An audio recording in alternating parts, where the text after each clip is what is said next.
Hindi lahat ng gulay ay ligtas para sa mga matatanda, lalo na sa may mga problema sa puso at sirkulasyon ng dugo. Bagaman, may benepisyo ang gulay sa pangkalahatang kalusugan. May ilang uri na maaaring magdulot ng pamamaga, pagtaas ng presyon ng dugo, o pagtitipon ng plaque sa mga ugat kapag kinonsumo ng labis o nang hindi naaangkop. Sa video na ito, tatalakayin natin ang 4 na uri ng gulay na dapat iwasan o limitahan ng mga taong may edad mahigit 60 upang makatulong sa pag-iwas sa atherosclerosis at iba pang cardiovascular complications. Ang talong eggplant ay isang gulay na karaniwang bahagi ng pagkain sa maraming sambahayang Pilipino. Kilala ito bilang mababa sa calories at may taglay na dietary fiber, potassium, at antioxidants gaya ng nasunin. Gayunpaman, para sa mga taong may edad na higit sa tsinata, mahalagang maunawaan na ang labis na pagkonsumo ng talong ay maaaring magdulot ng mga epekto na hindi kanais-nais, lalo na sa kalusugan ng puso at ugat. Ang talong ay kabilang sa grupo ng mga gulay na tinatawag na nightshades, kasama ang kamatis, sili, at patatas. Ang mga gulay na ito ay kilala sa taglay nilang glycoalkaloid compounds, partikular na ang solanine at nasunin na sa mataas na konsentrasyon ay maaaring magdulot ng oxidative stress, inflammation, at pag-apekto sa integridad ng mga blood vessel. Ayon sa isang pananaliksik na inilathala sa Journal of Agricultural and Food Chemistry noong 2012, ang sobrang pagkonsumo ng solanine ay may potensyal na makagambala sa mitochondrial function ng mga cell at magdulot ng cell damage. Isang kondisyon na maaaring magpabilis ng proseso ng atherosclerosis, ang unti-unting pagbabara ng mga ugat dahil sa build-up ng plaque. Dagdag pa rito, ang nasunin, isang anthocyanin pigment na responsable sa kulay ube ng talong, ay may antioxidant properties, ngunit maaari ring maging pro-oxidant sa mataas na dami ayon sa ilang obserbasyong in vitro. Sa mga matatandang may umiiral ng kondisyon gaya ng hypertension, diabetes, o hyperlipidemia, ang karagdagang oxidative stress mula sa diet ay maaaring magpataas ng panganib sa cardiovascular events, kabilang ang heart attack o stroke. Isa pang aspeto na dapat isaalang-alang ay ang kakayahan ng solanine na magdulot ng gastrointestinal irritation at systemic inflammation, lalo na sa mga individual na sensitibo sa nightshades. Ayon sa datos mula sa Clinical Toxicology 2014, kahit mababang level ng solanine, kung paulit-ulit na naipapasok sa katawan, ay maaaring magdulot ng low-grade inflammation, isang salik na konektado sa metabolic syndrome at cardiovascular disease sa matatanda. Bagaman hindi itinuturing na mapanganib ang talong para sa lahat, ang paglimita ng intake nito sa mga senior citizens, lalo na kung ito ay kinakain araw-araw o sa malaking dami ay makabubuti. Mas mainam din itong lutuin ng husto upang mabawasan ang level ng solanine. Ang pagpapakulo at pagluluto ng mahigit 10 minuto ay napatunayang nakababawas ng solanine content ng hanggang 40 to 50%. Ayon sa Food Chemistry Journal 2010. Sa kabuuan, ang talong ay maaaring bahagi pa rin ng balansing diet ng mga matatanda, ngunit dapat itong kainin ng may pag-iingat, lalo na kung may kasaysayan ng sakit sa puso, mataas na presyon ng dugo, o chronic inflammation. Ang regular na konsultasyon sa doktor o dietitian ay mahalaga upang matiyak na ang bawat bahagi ng diet ay tumutulong, hindi nakasasama, sa kalusugan ng puso. Ang repolyo cabbage ay isa sa mga madalas kainin at itinuturing na masustansyang gulay, lalo na sa mga senior citizen na naghahangad ng pagkain na mababa sa calories ngunit mataas sa fiber at bitamina. Taglay nito ang bitamina C, K, at ilang antioxidant compounds na tumutulong sa immune system at sa kalusugan ng buto. Gayunpaman, sa kabila ng mga benepisyong ito, may ilang aspeto ng repolyo na maaaring hindi angkop sa lahat, lalo na sa mga may edad na higit sa 60 at may kondisyon sa puso o thyroid. Isa sa mga pangunahing sangkap ng repolyo na dapat pagtuunan ng pansin ay ang goitrogens. Ang mga ito ay natural na compounds na matatagpuan sa mga cruciferous vegetables gaya ng repolyo, broccoli, cauliflower at kale. Ayon sa isang pag-aaral na inilathala sa Journal of Clinical Endocrinology and Metabolism noong 2013, ang labis na pagkonsumo ng goitrogenic foods ay maaaring makaapekto sa thyroid hormone synthesis, lalo na sa mga taong may iodine deficiency o subclinical hypothyroidism. Para sa mga matatanda, ang mahinang thyroid function ay may kaugnayan sa pagbagal ng metabolismo, pagtaas ng serum cholesterol, at pagtaas ng cardiovascular risk sa pangkalahatan. Bukod sa thyroid effects, ang repolyo ay kilala rin bilang isang gulay na gas-forming o madaling magdulot ng kabag at bloating. Ito ay dahil sa taglay nitong raffinose, isang uri ng complex sugar na hindi natutunaw sa bituka ng tao. Sa halip, ito ay pinoproseso ng gut bacteria na naglalabas ng gas bilang byproduct.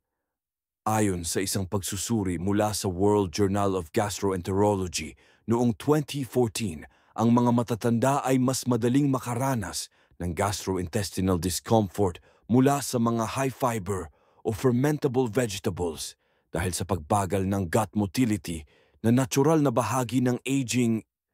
Ang madalas at labis na kabag ay hindi lamang hindi komportable. Sa mga taong may congestive heart failure, CHF, o chronic obstructive pulmonary disease, COPD, ang abdominal bloating ay maaaring magpalala ng dyspnea, hirap sa paghinga at magdulot ng karagdagang stress sa puso.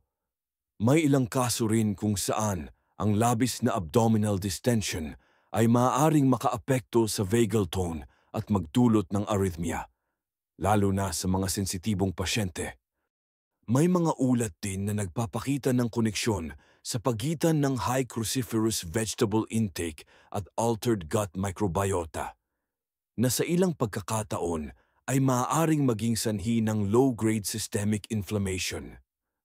Ayon sa isang pag-aaral mula sa Nutrition Reviews noong 2019, ang imbalance sa gut flora na dulot ng fermentable carbohydrates ay maaaring makaapekto sa lipid metabolism at mag-ambag sa plaque buildup sa mga ugat. Sa kabila ng mga ito, hindi nangangahulugan na ang repolyo ay kailangang tuluyang iwasan. Ngunit sa mga matatandang may problema sa thyroid, madalas na bloating, o kasaysayan ng coronary artery disease, makabubuting limitahan ang dami. Iwasan ang pagkain ng hilaw na repolyo tulad ng coleslaw at piliin ang nilutong anyo upang mapababa ang goitrogenic at gas-producing effects. Ayon sa Food Chemistry 2011, ang pagluluto ng repolyo sa mataas na init ay maaaring magbawas ng hanggang 60% ng goitrogens at mapadali ang panunaw. Sa kabuuan, ang repolyo ay maaaring bahagi pa rin ng balancing diet ng mga senior, ngunit kailangan itong isaalang-alang ayon sa individual na kalagayan ng kalusugan. Ang moderation, tamang paraan ng pagluluto, at gabay mula sa healthcare professional ay susi upang mapakinabangan ang benepisyo nito nang hindi na ilalagay sa panganib ang kalusugan ng puso o ng thyroid. Ang kamatis tomato ay isa sa mga pinakaginagamit na gulay o prutas sa lutuin sa buong mundo. Kilala ito bilang mayaman sa lycopene, isang antioxidant na naiugnay sa pagbawas ng panganib sa ilang uri ng kanser at sakit sa puso. Gayunpaman, Para sa mga taong may edad na higit sa 60 may ilang mahahalagang konsiderasyon na dapat isaalang-alang bago ito gawing bahagi ng araw-araw na diet, lalo na kung may kasaysayan ng gastrointestinal issues, chronic inflammation o vascular sensitivity. Isa sa mga pangunahing katangian ng kamatis ay ang acidic nature nito. Ayon sa Food Chemistry Journal 2010, ang pH level ng sariwang kamatis ay nasa pagitan ng 4.2 hanggang 4.9 na nangangahulugang ito ay moderately acidic. Sa mga matatandang may kondisyon, gaya ng gastroesophageal reflux disease, GERD, peptic ulcers, o chronic gastritis, ang regular na pagkonsumo ng acidic na pagkain tulad ng kamatis ay maaaring magdulot ng paglala ng sintomas gaya ng heartburn, pananakit ng tiyan, at reflux. Ang patuloy na iritasyon ng digestive lining ay maaaring magpababa ng nutrient absorption, kabilang ang magnesium at vitamin B12 na mahalaga sa cardiovascular function. Bukod sa acidity, ang kamatis ay may taglay ding histamine-releasing properties. Ayon sa isang review sa American Journal of Clinical Nutrition 2018, ang ilang natural compounds sa kamatis, kabilang ang histamine at tyramine, ay maaaring mag-trigger ng systemic inflammation sa mga taong sensitibo. Ang chronic low-grade inflammation ay kinikilalang salik sa atherosclerosis at iba pang cardiovascular diseases, lalo na sa mga matatandang may metabolic syndrome. Ang histamine ay isang kemikal sa katawan na may papel sa immune response, ngunit sa labis na dami, ito ay maaaring magdulot ng vascular permeability, blood pressure fluctuations, at chronic vascular stress. Sa mga pasyenteng may kasaysayan ng arrhythmia o hypertension, ang sobrang histamine load mula sa pagkain ay maaaring magpabago ng vascular tone at magdulot ng temporary blood pressure instability. Ang mga processed na produkto ng kamatis, gaya ng tomato paste, ketchup, tomato sauce, at juice ay mas mataas pa ang acid at histamine content kumpara sa sariwang kamatis. Isang pagsusuri mula sa Journal of Food Science 2015 ang nagsasaad na ang concentrated tomato products ay naglalaman ng mas mataas na level ng free histamine at glutamates na maaaring magdulot ng neurological symptoms sa ilang sensitibong individual tulad ng sakit ng ulo, pagkahilo at palpitations. Isa ring aspeto na dapat isaalang-alang ay ang paraan ng pagluluto ng kamatis. Ayon sa International Journal of Food Sciences and Nutrition 2016, ang paglalaga o pagpapakulo ng kamatis ay tumataas ang bioavailability ng lycopene. Ngunit hindi nito binabawasan ang histamine content. Kaya't para sa mga matatanda na may kasaysayan ng inflammatory conditions o mga sintomas na konektado sa histamine intolerance, ang pagpili ng tamang dami at anyo ng kamatis ay mahalaga. Bagaman ang kamatis ay may benepisyo sa puso sa tamang konteksto, ang labis o araw-araw na pagkonsumo nito, lalo na sa processed form, ay dapat iwasan o limitahan ng mga senior citizens na may umiiral na gastrointestinal o cardiovascular sensitivities. Ang mga alternatibong pagkain na may mataas na lycopene, gaya ng red bell pepper o pakwan, ay maaaring pagpilian dahil sa mas mababang acid at histamine content nito. Sa kabuuan, ang kamatis ay hindi automatikong mapanganib para sa lahat ng matatanda. Ngunit para sa mga may tiyak na kondisyon, ang moderasyon, pagsusuri ng individual na sintomas, at gabayan ng propesyonal sa kalusugan ay dapat na pangunahing batayan sa pagpapasya kung gaano kadalas at anong anyo ng kamatis ang ligtas kainin. Ang sitaw string beans o yard-long beans ay isang karaniwang sangkap sa maraming lutuing Pilipino. Mataas ito sa fiber, folate, at bitamina A at C.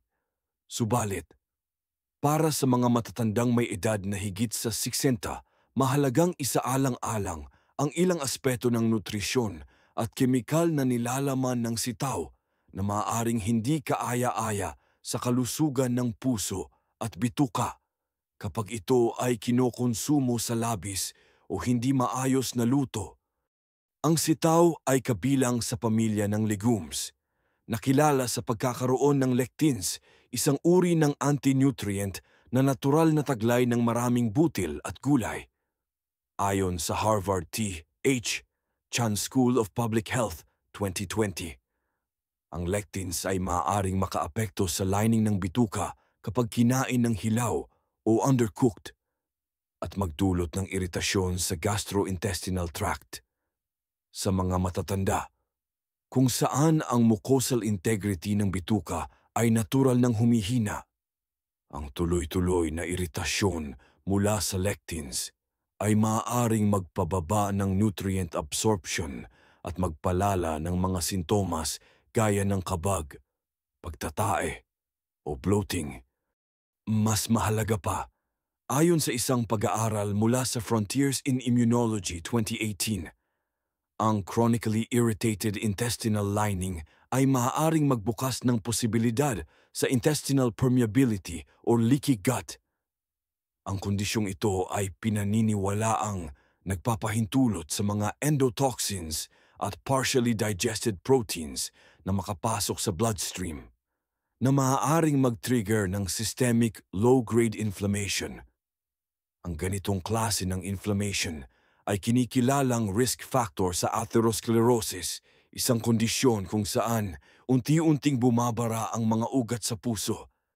Dagdag pa rito, ang lectins ay may kakayahang makiugnay sa mga cell membranes, kabilang ang mga endothelial cells sa ugat at maaaring makaimpluwensya sa vascular reactivity. Ayon sa American Journal of Clinical Nutrition 2017, ang chronic immune activation na dulot ng leaky gut o food antigen exposure ay konektado sa mas mataas na insidente ng vascular stiffness at hypertension sa mga matatanda. Isa ring dapat tandaan ay ang epekto ng undercooked o hilaw na sitaw sa kalusugan.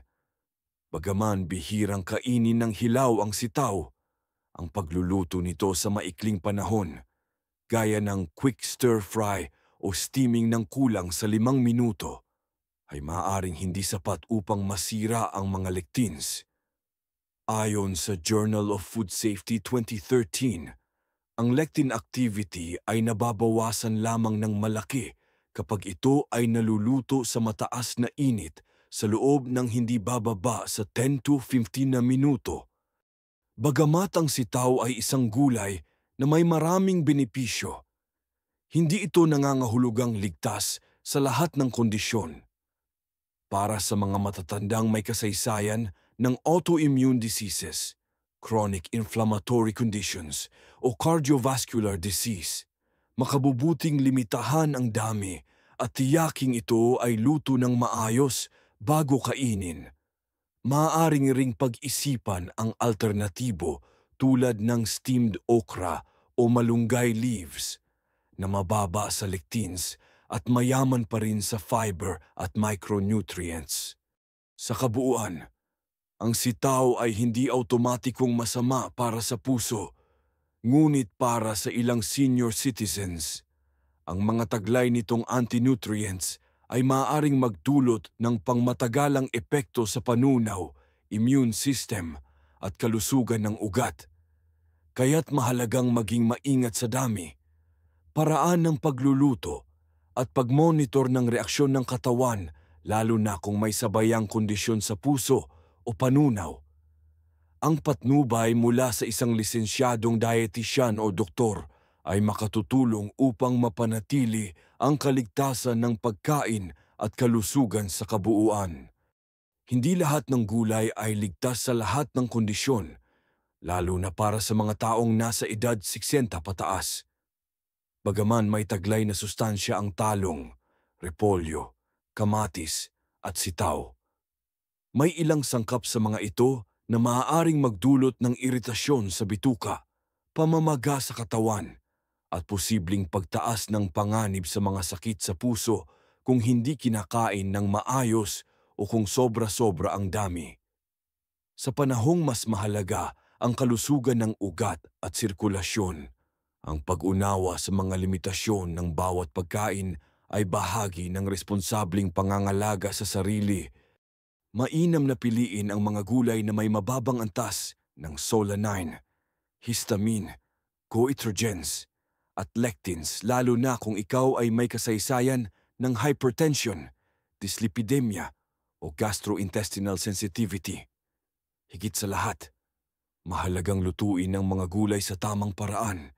Iwasan ng hilaw na anyo kapag may risk at ugaliing kumonsulta sa doktor o rehistradong dietitian para sa angkop na gabay sa nutrisyon.